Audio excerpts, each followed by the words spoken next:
তোমরা সবাই কেমন আছো? আশা করি তোমরা সবাই খুব ভালো আছো আর আমিও খুব ভালো আছি। আজকে চলে এসেছি তোমাদেরকে একটা রেসিপি শেয়ার করতে। রেসিপিটা হলো সজনে ফুলের বড়া।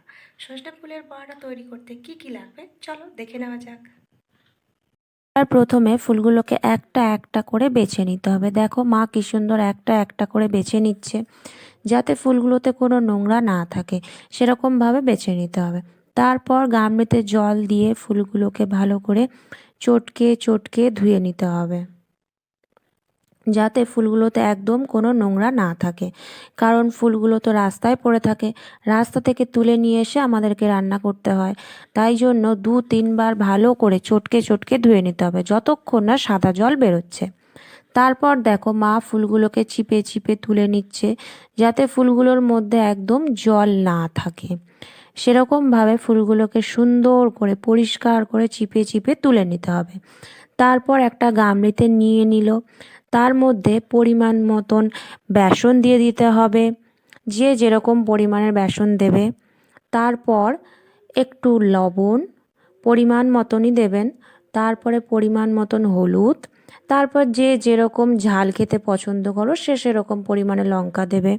তারপর দিয়ে দিল জিরে বাটা। যদি কেউ জিরে গুঁড়ো দিতে চাও কোনো অসুবিধা নেই, দিতেই পারো। মা জিরে বাটা দিয়েছে এতে। তারপর ওগুলোকে ভালো করে ফুলের সাথে চটকে চটকে মেখে নিতে হবে। তারপর যদি জল লাগে সেরকম পরিমাণ বুঝে জল দেবে।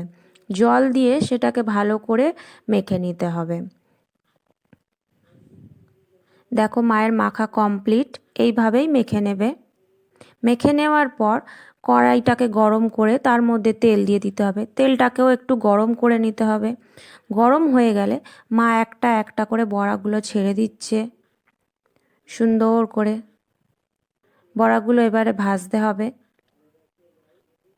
বড়াগুলো একটু ওলট পালট করে দিতে হবে। নিচেরগুলো ওপরের দিকে তুলে দিতে হবে আর উপরেরটা নিচের দিকে দিয়ে দিতে হবে, যাতে দুটো পিঠই ভালো করে লাল লাল হয়ে ভাজা হয় আর যাতে মুচমুচে হয়।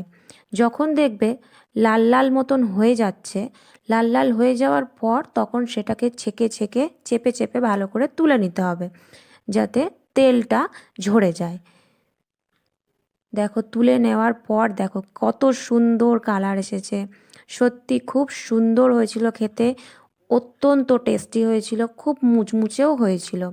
তোমাদের যদি ভালো লেগে থাকে তোমরা বাড়িতে এই রেসিপিটা ট্রাই করে দেখতেই